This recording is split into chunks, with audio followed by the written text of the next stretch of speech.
Hey everyone, Matt Levchenko here with Keller Williams Platinum Partners, and you'll have to forgive me for my voice. I'm just battling the that winter flu crud that everybody's got, but I thought this video was so important that I couldn't wait. What I wanted to share with you is if you're thinking about getting your real estate license in Kansas City, Missouri, or just getting your real estate license in general, I wanted to make sure that you had a list of questions that you can ask any office that you're looking to get into. Now, I want you to keep one thing in mind. Do not let any company tell you that the reason why the people in the community want to do business with you is because of the color of the sign in the yard. The National Association of Realtors did a study in 2012 where they surveyed home buyers and sellers, and they found out that less than 4% of sellers and less than 3% of buyers chose the agent that they work with because of the company they were with. People want to do business with you. So if you're interviewing with a company and the biggest thing that they can tell you is that they paid $9 million for a Super Bowl ad and everyone knows their brand, they're lying to you.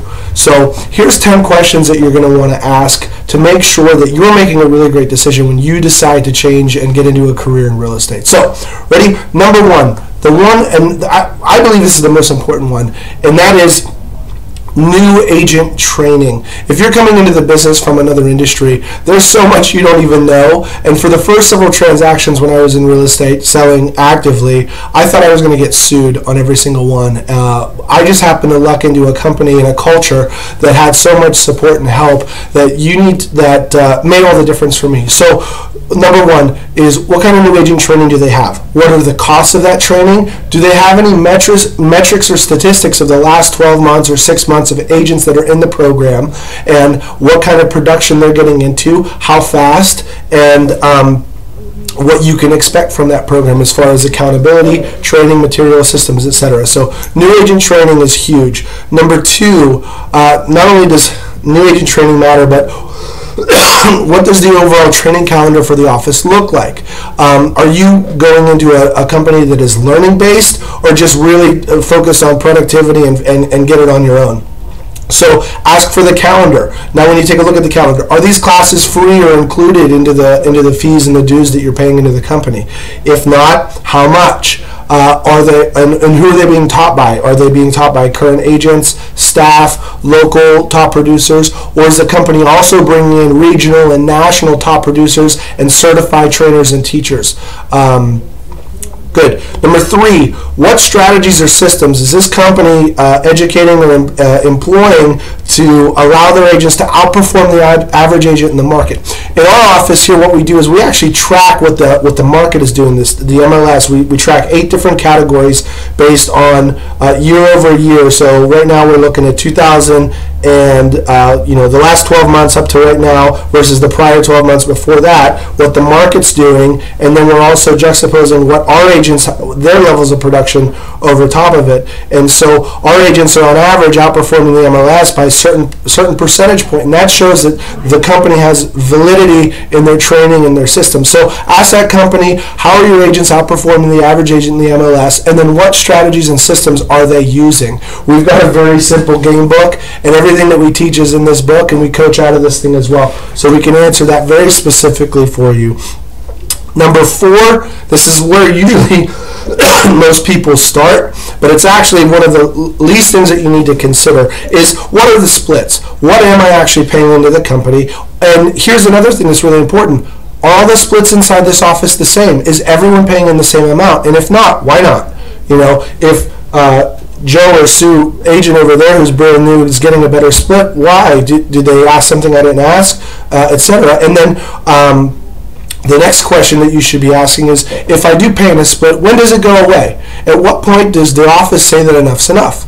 So ask that question and say, when am I going to get to keep 100% of my commission? So the sixth question that you want to ask, that's kind of related to the first two, is, do you have any other hidden fees, administrative or otherwise? So one of the biggest myths in this business is you're going to find all these low-cost, low-pay-to-play real estate companies that offer 100% commissions. That's fantastic. That means they're not taking anything off of your gross commission split, but they kill you with fees on the back end, the administrative fee, an additional E&O per transaction fee, and these fees add up over time, and oftentimes they never go away. So you want to ask, if it is 100%, what are my other fees? And if I'm not paying in anything, what am I getting out of this? And go back to those first several questions. What's your training? What's your statistics? How are your agents outperforming the average agent in the market?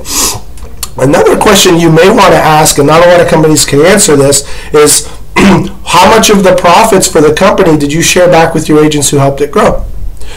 It'd be interesting to hear what the answer is to that question.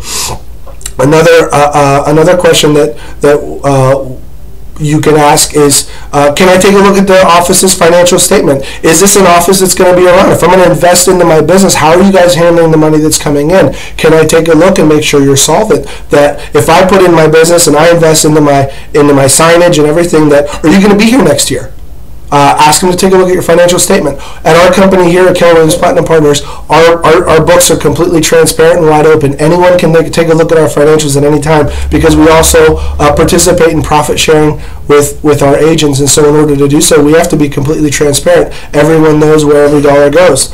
So the other thing is, number 9, is when can I earn ownership or shareholder status within the company? If you put in time and you start producing well, at what point do you start getting the benefits of that? And then the last one, do I actually have a say in how my money's being used that I contribute in the company? So if you're paying in all these splits, is your broker, is your supervising office manager, are they just getting a brand new lease and you're still stuck with outdated systems and computers in the office because they want to make sure that they're maintaining a certain lifestyle? Or do you have a say through an agent leadership council or a panel of top producers that have the voice of the agent body in your best interest? So here's a very brief list of some questions that, regardless of where you choose, you should be able to get some satisfactory answers.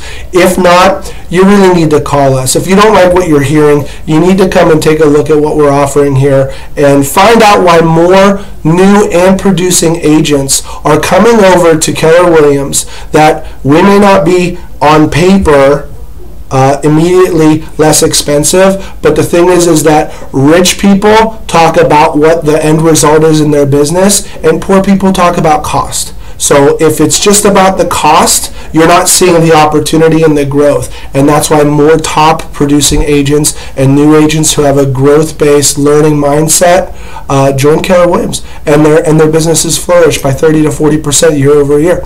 So for more questions, check out our website, click any of the links down below to reach out to have a confidential consultation with me, take a look at your business and see what we can do for you. Just, again, follow the links down below, and I'll be in touch with you shortly. Thanks. Have an awesome day.